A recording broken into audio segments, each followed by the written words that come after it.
and gentlemen, the one, the only Mike Ryan Ruiz, everybody. Gonna be like that, huh? Yeah, we had to start that way.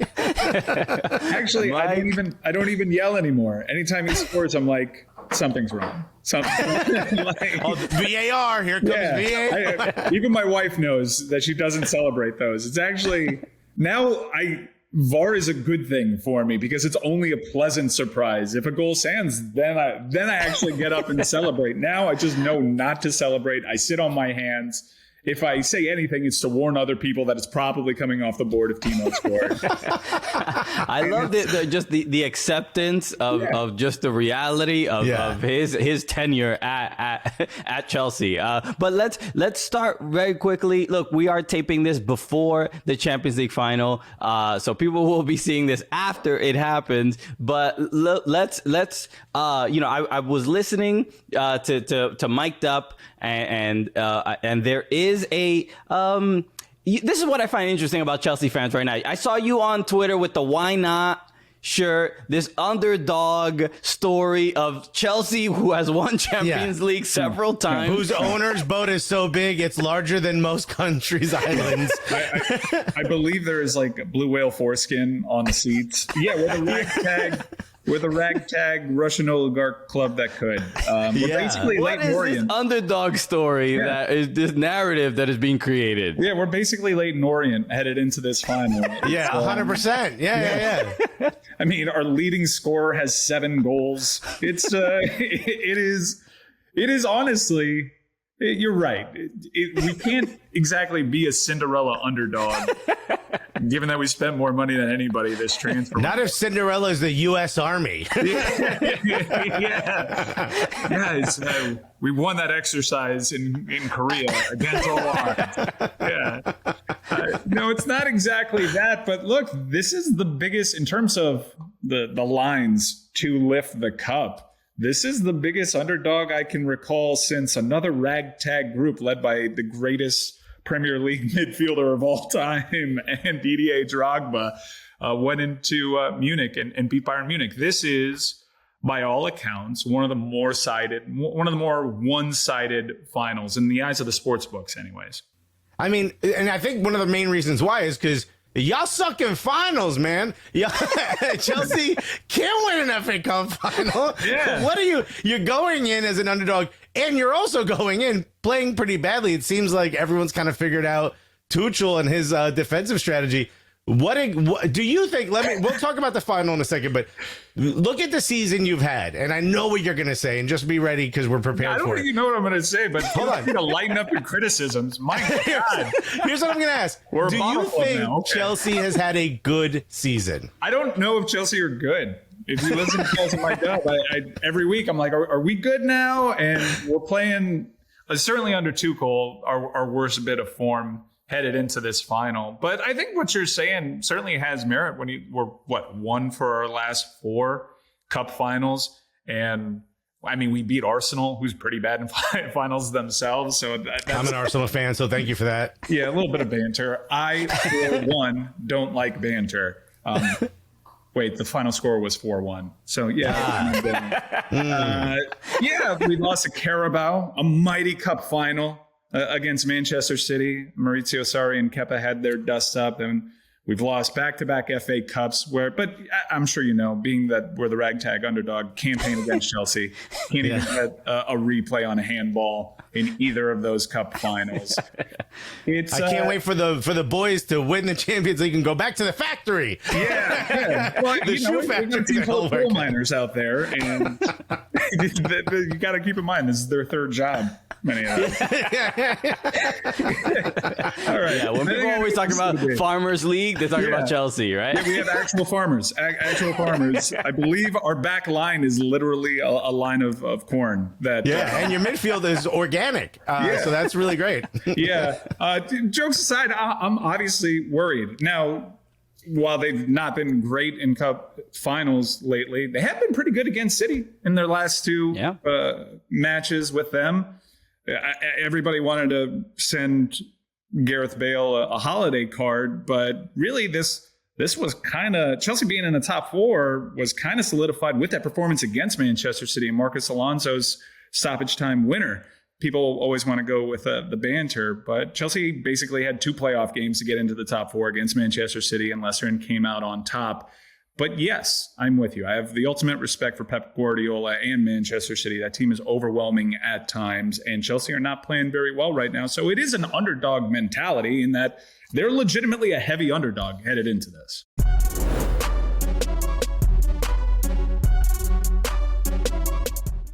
Hey guys, it's Zach Steffen, and I just kicked it with the Cooligans.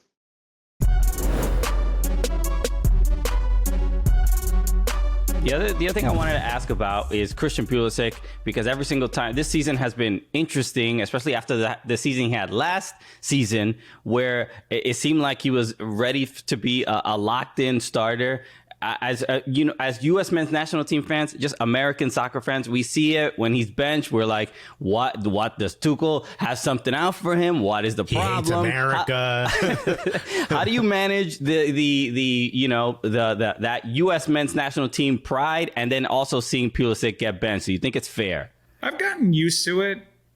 Quite honestly, I think I had the toughest time with it early on. Because I believed Christian Pulisic, I'm American. I believe him to be the player that he was during Project Restart. I think he just needs a consistent shot, but you have to keep in mind, for all the injury history that he had, Frank Lampard was trusting him quite a bit towards the end of his days. He was getting his most consistent run of playing time and most consistent run of good health, and he wasn't really producing that special quality that he was producing at such a high clip during Project Restart. So now I see Timo Werner. I know we play Mason Mount up there. Kai Havertz, Christian Pulisic. Tammy can't even look. If anybody has a right to be really angry, it's Tammy Abraham. He's not on this Euro squad because he was Chelsea's leading scorer in all competitions, and now he can't even make the bench.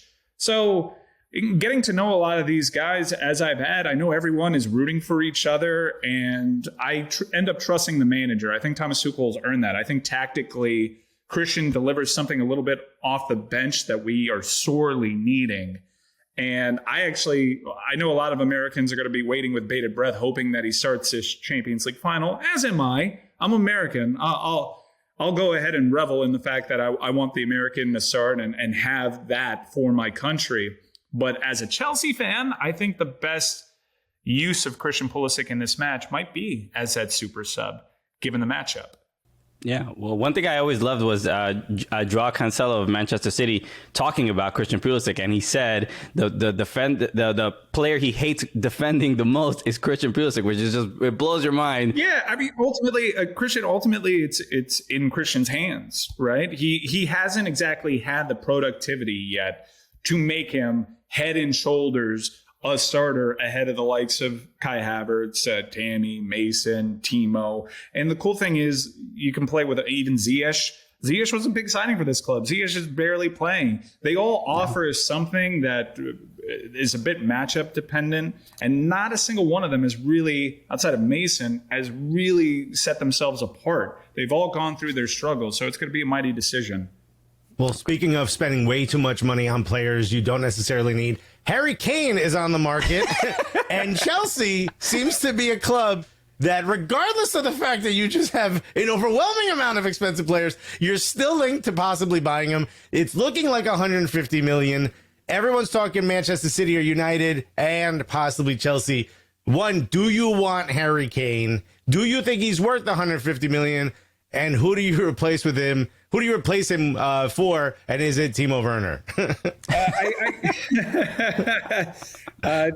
I always envisioned Timo locking that up, and I kind of am hoping for a rapid ascension to the mean here for Timo, because a lot of it's his fault and poor finishing. A lot of it's just he's like the unluckiest player I've ever seen. But to answer your question, I rate Harry Kane. I think Harry Kane offers something that Chelsea are sorely lacking this season. Obviously, you're talking about the Golden Boot winner, a person that has the most assists in the Premier League, and Chelsea's leading scorer has 7. It's Jorginho. in the Premier League. So we obviously could use him. I don't think Tottenham would ever sell him. We did this with Luka Modric. Like, I don't think Tottenham would ever sell him to Chelsea. And I also think that I don't think he himself would want to go to Chelsea. If he did, I mean, certainly I can't blame him, because being a Spurs player's got to make you consider all sorts of desperate situations. I'm a Haaland guy. I'm an Erling Haaland guy, and I think that's the fit for me. At first, I thought you said halal, and I'm like, all right, we talking food now? I love halal guys. I'm a halal guy. Yeah, a little beef and chicken mix over the white rice. sauce is incredible. Because I'm not used to hearing like sort of the European slang. When you said I rate Harry Kane, I heard I race Harry Kane. And I'm like, okay, interesting piece of content. I would love to see. I'd race him. He's got some pace. He's a lot younger than people give him credit for. I just assumed you raced him eating halal food. You know what I mean? Yeah. I think he can beat me while he's eating halal guy.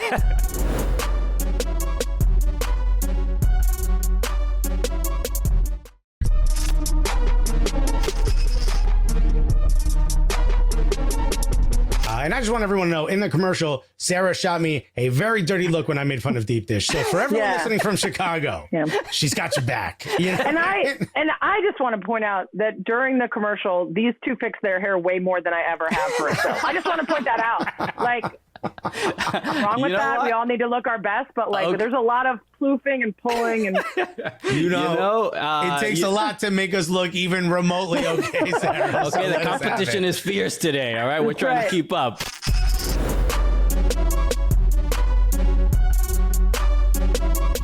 Turn it up.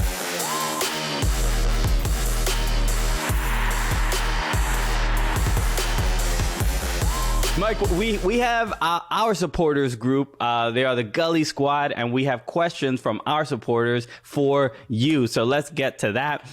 We have our first question from Douglas Reyes-Cerrone. He's a DC United supporter, and he asked, how has life changed for you managing two independent major podcasts now and bringing on your Chelsea co-host into the other show, obviously Chris Whittingham? Yeah, Chris Whittingham. I flatly couldn't do any of my properties without Chris Whittingham. Anytime someone approaches me about a podcast or a big podcast obstacle, I say I need Chris Whittingham on this. So he's great. It's a lot. I'm not gonna lie. It's a You're lot. a busy man. Yeah. I wasn't really kidding. I have planned bathroom breaks in my schedule now. It's that crazy. I don't know how sustainable it is, but I look at it as a down payment on the future. And a lot of our creative energy right now is going into planning this big 24-hour kickoff of our DraftKings partnership on the Le Batard Show. And that's going to be an absolute bear. I'm not treating it like the finish line, because I even though I might collapse over it by the end of it. But yeah, it's a lot. Like I said, it's all a down payment so I don't have to do this into my 40s, and I can just have some other Chris Whittingham or Mike Ryan type do all the legwork, and I can just take. And I love the name of the marathon, Freedom. Yeah. Which you guys have been offering that for years, which is very kind of you. Thank you very much for your kind words. And obviously, it's a good problem to have, because Chelsea performing and getting to all these cup finals on the men's and women's side meant for a lot of extra episodes, because our audience really responds to the more that we do. So I'm kind of wearing it a little bit right now. And on top of that, I've got 2 playoff series for my basketball and hockey teams. That's also giving me a lot of anxiety, but we'll make That's actually our next question is from Jackson Valley. Said, in the midst of the Miami-Tampa NHL series, would you want to see Tampa get an MLS club so you can continue your hate of the city? The city who invented the Cuban sandwich, by the way. Yeah, I hear that. They'll always have that banter over us. It's better in Miami. All right. It's better in Miami. Everything is better in Miami. Tampa is humid Pittsburgh, basically. Never heard that. That's so funny. So wait, Cleveland in the summer then? Whoa. I'm a Browns fan. I apologize. I heard, and wow. That is a crown jewel of America's heartland. So that is such a shame. Yeah. Look, I haven't had a lot of happiness in my sporting life. The Cleveland Browns trying to really bring down the average that Chelsea and the Miami Heat have done so well. If there was promotion and relegation in the NFL, what high school team would the Browns be playing next weekend? Right. Okay. I thought that this was just going to be banter for my European football club. Come on, I'm a Giants fan. I had to do Look, it. man, out of all years, we won a playoff game for the first time in my life. The parade looked amazing.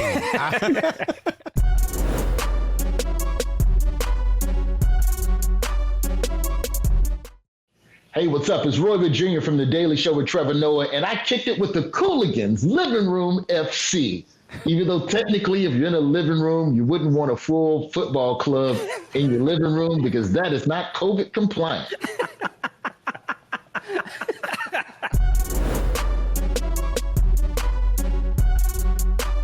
Okay, Mike, thank you so much for joining us, man. An absolute honor. We're huge fans.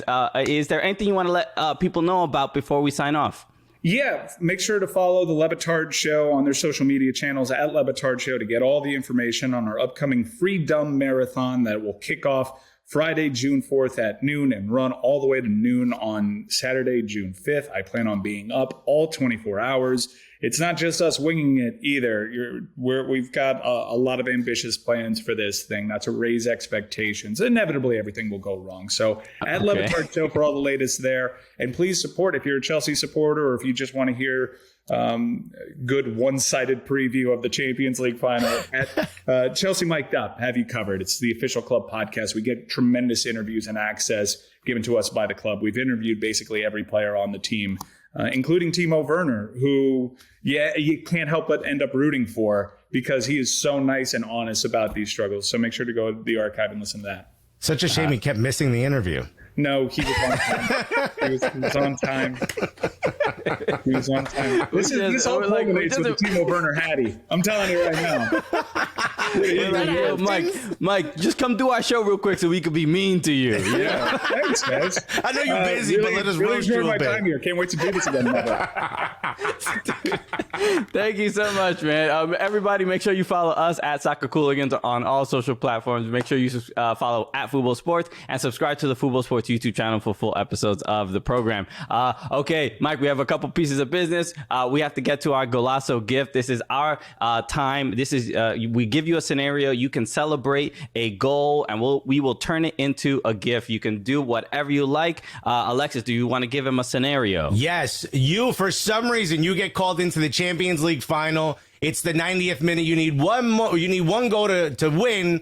Timo Werner, no keeper in goal, bangs it off the crossbar, but then it smashes you in the face and it goes in. Mike Ryan Ruiz, how are you celebrating that goal?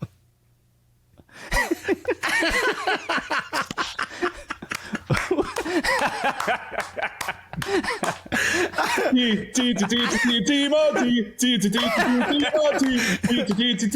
then you go, Love it. Then he goes on the podcast and talks about what a great assist. Yeah, class, world class.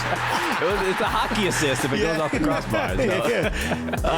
Thank you, man. Dude, thank you so much for joining us, man. Look, one of the hardest working men in show business. So absolutely honored to have you on the show. Let us wrap up the show the way we normally do, as is tradition. So for Mike Ryan Ruiz, my name is Christian Polanco. I'm Alexis Guerreros. And together, what are we? The assholes! Yeah!